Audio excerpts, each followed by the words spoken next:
Sampo. Marami yan. Maraming binili yan. Oh, ito guys, ang Tapos ating sabon. kukuhain luncheon meat for my lunch. Oh. Ayan. Bumili ako ng Mahal kaya. budget ako ngayon kasi bumili ako ng wow, sana. Sana all. Bumili daw siya ng Hindi naman necklace. ginto to, ano to, pansit to. Bumili ako, nag-sale sila kasi ng via DNB. Saan ka ba bumili? Sabi mo pupunta tayo ng Karama.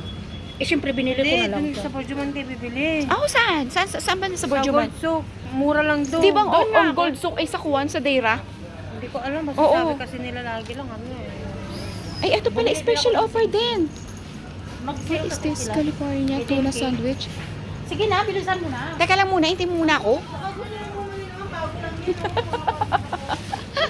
Ang mahal naman po nito. Oh, ayan guys, ang buhay OFW, akala nyo lang. Pagkaraan ng sahod, eto na po ang aming kinakain. At etong Indomie or noodles. So, ang mahal. Eto na lang kaya, no? Luncheon meat.